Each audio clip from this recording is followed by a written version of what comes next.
हरे कृष्णा। गुड्डू की दुनिया में आप सभी का बहुत बहुत स्वागत है। जैसा कि आप सभी जानते हैं, श्री कृष्ण लीला पुरुषोत्तम भगवान पुस्तक चल रही है, तो उसी के हम अध्याय पढ़ रहे हैं, आप सभी को सुना रहे हैं। तो पहले हम करेंगे प्रभुपाद प्रणाम मंत्र, उसके बाद हम करेंगे श्री गुरु प्रणाम मंत्र, श्री रूप प्रणाम मंत्र, मंगलाचरण, और उसके बाद करेंगे श्री कृष्ण प्रणाम मंत्र, श्री राधा प्रणाम मंत्र, श्री वैष्णव प्रणाम मंत्र, पंचतत्व मंत्र, और फिर हम पुस्तक शुरू करेंगे। तो प्रारंभ करते हैं। श्री प्रभुपाद प्रणाम मंत्र।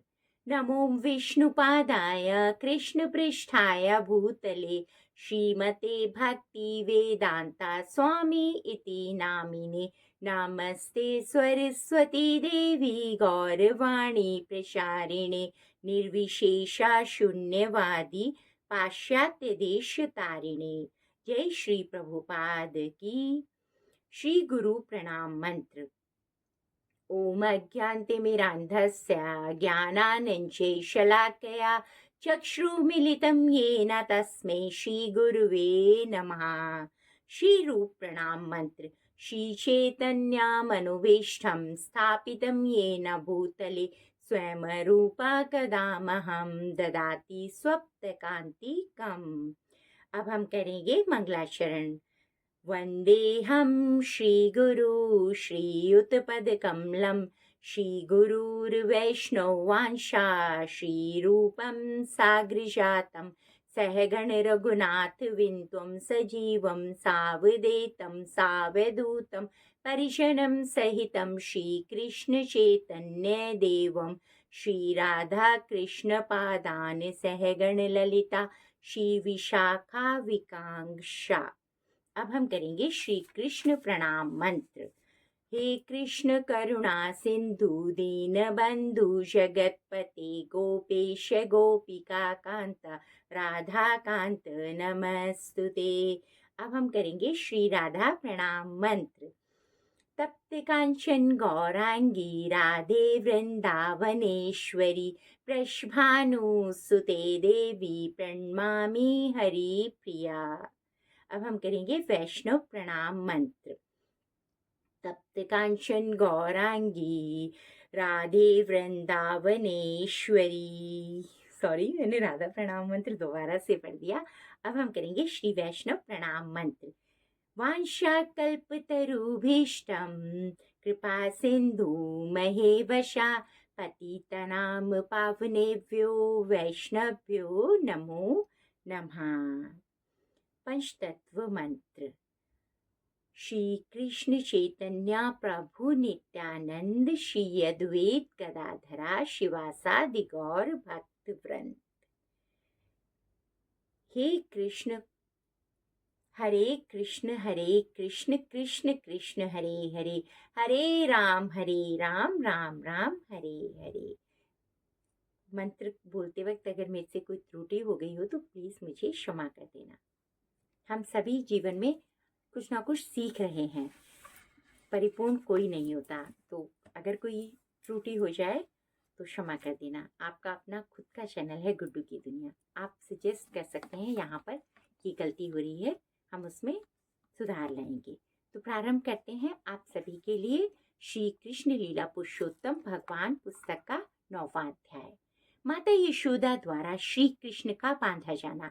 देखो, भगवान को कोई नहीं बांध सकता, भगवान को बांधना बहुत मुश्किल है, लेकिन प्रेम से और भक्ति से भगवान को बांधा जा सकता है। माता यशोदा बहुत बड़ी भक्त थी, जिनके प्रेम से प्रभु स्वयं ही बंध गए थे।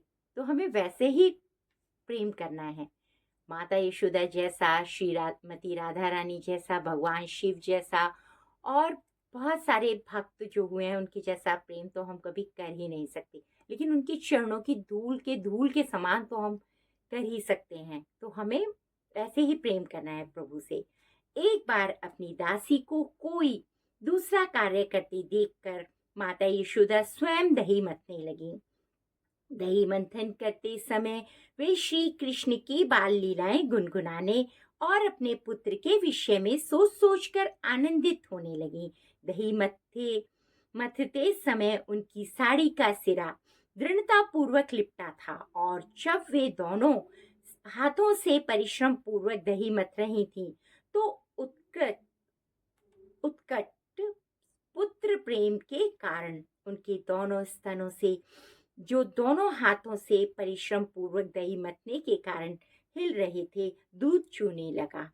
उनके हाथ की चूड़ियां तथा कंगन एक दूसरे का स्पर्श करने के कारण रुंझन रुंझन करने लगी, और उनके कर्णभूषण तथा स्तन हिल रहे थे। उनके मुखमंडल पर पसीने की बूंदें थीं, और शीश की पुष्पमाला इधर उधर बिखर गई थी। इस अनूठे दृश्य के समक्ष श्री कृष्ण बाल रूप में प्रकट हुए। वे भूखे थे, और अपनी माँ के दुलार को बढ़ाने के लिए वे चाहते थे कि माता दही मतना बंद कर दे। उन्होंने संकेत किया कि माँ का पहला कार्य दूध पिलाना था, और दही मतना बाद का कार्य।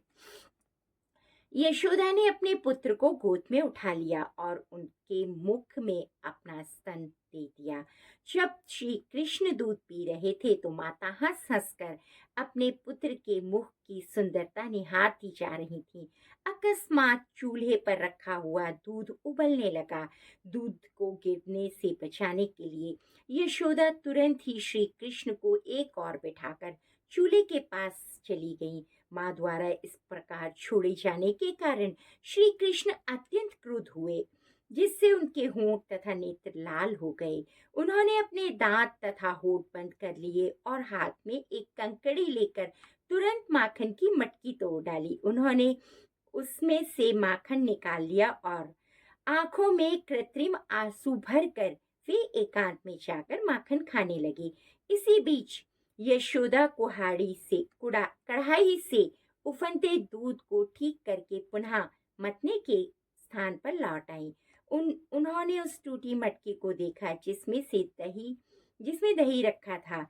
चूंकि उन्हें अपना पुत्र दिखाई नहीं दिया, अतः वे समझ गईं कि यह कार्य उनके पुत्र का ही है। वे हंसने लगी और सोचने लगी, बालक बहुत चतुर है। मटकी तोड़कर इस स्थान से दंड के भय से चला गया। चारों ओर ढूंढने के बाद उन्होंने उसे लकड़ी के एक उल्टे रखे उखल पर बैठा देखा, तो वे छत से टंगे झूले पर लटके और एक छीके से मक्खन निकाल कर बंदरों को खिला रहे थे। उन्होंने देखा कि श्री कृष्ण अपने नटखट स्वभाव के कारण उनसे डरकर इधर उधर भाग रहे हैं। अपने पुत्र को इस प्रकार व्यस्त देखकर वे चुपचाप पीछे से आईं, किंतु श्री कृष्ण ने तुरंत ही देख लिया कि उनकी माता हाथ में छड़ी लेकर उनकी ओर आ रही हैं। अतः वे तुरंत उखल से उतरकर डर के मारे भागे चले गए। माता यशोदा उन श्री भगवान को पकड़ने के लिए घर के चारों कोनों में पीछा करती रहीं, जिन तक बड़े बड़े योगी भी ध्यान द्वारा नहीं पहुंच पाते। दूसरे शब्दों में, योगियों तथा चिंतकों द्वारा पकड़ में आने वाले श्री भगवान यशोदा माता जैसी महान भक्त के एक शिशु की भांति खिलवाड़ कर रहे थे, किंतु माता यशोदा अपनी पतली कमर तथा भारी शरीर के कारण तेज दौड़ने वाले बालक को सरलता से पकड़ नहीं पाई। फिर भी वे यथासंभव तेजी से पीछा करने लगी। उनकी केश राशि शिथिल पड़ गई और केश पर लगा फूल पृथ्वी पर गिर पड़ा। यद्यपि वे थक गई थीं, किंतु जिस भांति वे नटखट बालक तक पहुंच गईं और उन्होंने उसे पकड़ लिया। जब श्री कृष्ण पकड़े गए तो वे रुआंसे हो गए। वे अपनी आंखें हाथों से मलने लगे, जिसमें काला काजल लगा हुआ था। बालक ने अपने पास खड़ी माता के मुख को देखा और भय के कारण उनकी आंखें बेचैन हो उठी। माता यशोदा समझ रही थी कि श्री कृष्ण वृथा ही डरे हुए हैं, और वे उसके लाभ के लिए उसका डर दूर करना चाह रही थी। अपने पुत्र की सर्वाधिक हितैषिणी माता यशोदा सोचने लगी, यदि बालक मुझसे अत्यधिक डर गया तो उसे कहीं कुछ हो न जाए। तब यशोदा ने छड़ी फेंक दी। उसे दंड देने के लिए उन्होंने रस्सी से उनके दोनों हाथ बांधने की ठानी। वे नहीं जान पाई कि श्री भगवान को बांध पाना उनके लिए असंभव था। माता सोच रही थी कि श्री कृष्ण छोटा शिशु है, वे यह नहीं जान पाए कि बालक अत्यंत अ, अनंत है, क्योंकि वो तो भगवान थे ना। और भगवान, माता तो सोच रही थी मेरा छोटा सा बालक है, लेकिन वो तो स्वयं साक्षात विष्णु थे, जिनका ना तो अभ्यंतर है और ना ब्रह्मा, ना आदि है और ना ही कोई अंत है। वे असीम तथा सर्वव्यापी हैं। निसंदेह वे ही यह संपूर्ण दृश्य जगत है। फिर भी माता यशोदा उन्हें बांधने का प्रयास कर रही थी। श्री कृष्ण को अपना मुन्ना नन्हा मुन्ना पुत्र समझ रही थी। यद्यपि वे समस्त इंद्रियों के पहुंच के बाहर हैं, तो भी वे उन्हें काष्ठ के उखल से बांधने का प्रयत्न कर रही थी। किंतु जब वे उन्हें बांधने लगी तो रस्सी 2 इंच छोटी पड़ गई। उन्होंने घर से और सारी रस्सियां एकत्र की, उसे जोड़ा, किंतु तब भी वो 2 इंच छोटी ही पड़ गई। इस प्रकार उन्होंने घर की सारी रस्सियां जोड़ डाली, किंतु जब अंतिम गांठ लगाई तब भी वह 2 इंच छोटी निकली। माता यशोदा हंस रही थी, किंतु विस्मित थी। ऐसा कैसे हो रहा है? सारे घर की रस्सियां आ गई और प्रभु बंधने का नाम ही नहीं ले रहे थे। वे श्री कृष्ण को बांधने के प्रयास में थक कर चूर हो गई थी। उनको पसीना आ रहा था और शीश की माला नीचे गिर पड़ी। तब माता को इतना श्रम करते देखकर श्री कृष्ण को दया आ गई और वे रस्सी द्वारा बंधाए जाने के लिए राजी हो गए। श्री कृष्ण माता यशोदा के घर में एक मानवीय बालक की भांति अपनी चुनी हुई लीलाएं कर रहे थे। निसंदेह श्री भगवान को अपने वश में कौन कर सकता है? शुद्ध भक्त भगवान के चरण कमलों पर स्वयं को अर्पित कर देता है, चाहे वे उसकी रक्षा करें या उसे मिटा दें। किंतु भक्त अपने शरणागत पद को कभी नहीं भूलता, क्योंकि देखो भक्तों, भक्तों का काम है भगवान के चरणों की सेवा करना। और चाहे भगवान, अगर हम भगवान से प्रेम करते हैं, हम भगवान का सच्चा प्रेम चाहते हैं, तो चाहे भगवान हमें दुख दें, चाहे हमें सुख दें, हमें जीवन में सुख ही लगता है। हमें अपने भगवान की हर लीला पर विश्वास होता है कि अंत में हमारे साथ अच्छा ही होगा। इसी प्रकार भगवान भी अपने भक्त की रक्षा करने में दिव्य प्रसन्नता का अनुभव करते हैं। इसका प्रत्यक्ष उदाहरण श्री कृष्ण द्वारा माता यशोदा के प्रति समर्पण। भगवान को कोई नहीं बांध सकता। भगवान को बांधने के लिए बहुत प्रेम भक्ति चाहिए, लेकिन जो भगवान से प्रेम करता है, भगवान के प्रति समर्पित रहता है, भगवान उसके प्रेम में बंध जाते हैं। और ये बहुत बड़ा उदाहरण था माता यशोदा का। श्री कृष्ण अपने भक्तों के लिए सभी प्रकार की मुक्ति के दाता हैं, किंतु उन्होंने यशोदा को वरदान दिया था। उनका अनुभव ब्रह्मा जी, शिव जी या लक्ष्मी देवी तक को भी नहीं हो पाया था। ऐसा आनंद श्री भगवान जो नंद महाराज तथा यशोदा के पुत्र के रूप में विख्यात है, योगियों तथा चिंतकों तक के लिए भी कभी पूर्ण रूपेण ज्ञेय नहीं है, किंतु भक्तों के लिए सहज सुलभ है। ना ही वे योगियों तथा चिंतकों द्वारा समस्त आनंद के परम आगार के रूप में जाने जाते हैं। अपने पुत्र को बांध देने के बाद यशोदा ग्रह कार्य में लग गई। उस समय उखल में बंधे हुए श्री कृष्ण ने अपने समक्ष वृक्षों की एक जोड़ी यमल देखी, जिन्हें अर्जुन वृक्ष कहा जाता है।